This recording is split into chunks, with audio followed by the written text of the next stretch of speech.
the big countdown is on. This is our SOLARbration because Monday is the big day. Yes. But now we're close enough to see that the weather may not cooperate. Exactly. So the way that we started this is we looked at, along the path of totality, who historically had the least amount of cloud cover. So that's how people initially made their plans, that on April 8th, normally this is what Dallas sees. On April 8th, normally this is what Syracuse, New York sees. And so if a lot of people made their plans with Texas being the better choice with a much better chance of clear skies. But as of Sunday, the long-term forecast models started to roll in. And so I was texting back and forth with Amanda because we were both planning to go to Texas. And it looked really bad for Texas when the first models came in. So much so that I booked a backup trip to Buffalo with refundable tickets on both sides. Yeah, so I'm not missing it. We got to figure it out. Since then, the forecast has improved a little bit for Dallas and for Texas, and it's also gotten a little worse for areas in New York. In fact, the entire path of totality has threats of cloud cover. So let's go ahead and put the weather graphics up so I can show you what we're talking about here.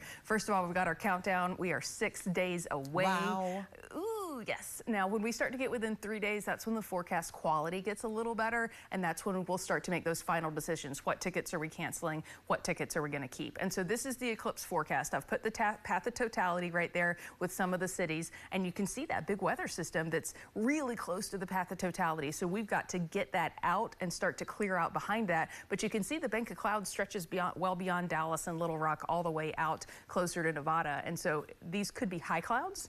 The forecast models aren't really good at showing us that. But when we take a look at the Euro versus the GFS, these are the cloud cover percentages. And so basically the Euro's calling for a 98% chance for clouds in Dallas and 100% chance on the GFS. Austin's 100%, 100%. There's not much deviation in Little Rock either. But look at Carbondale, Illinois. I was like, Carbondale's where it is. It's but it is feast or famine. 0% cloud cover on the Euro, but 50% cloud cover on the GFS. So that's a gamble, but a better gamble than Texas right now. Cleveland, also a huge gamble, 18% versus 98%. And then Syracuse looking worse with 100% and 83% there. So certainly look, and then for Tampa. Tampa, not good. Yeah, looking like pretty cloudy for Tampa as well. 100% on the Euro, 98% on the GFS. Now, this will change. That's what we've been telling everyone, and that's what we've been trying to emphasize in the forecast. And I also wanted to show you the hour by hour. So 3 o'clock is the peak partial eclipse for Tampa. And so it does look like we'll have to battle some clouds in order to see that.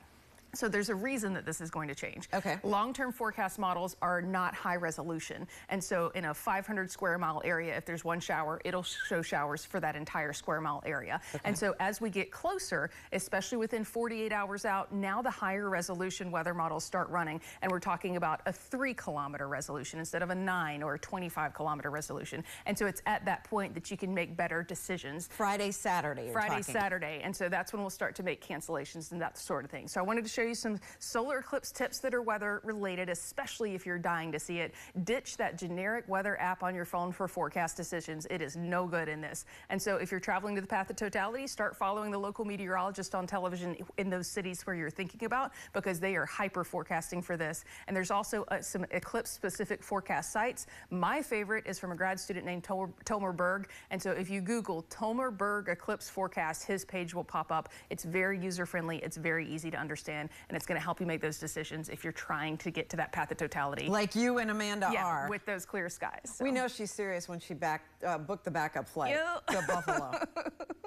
Fingers crossed. All right, we'll be right back.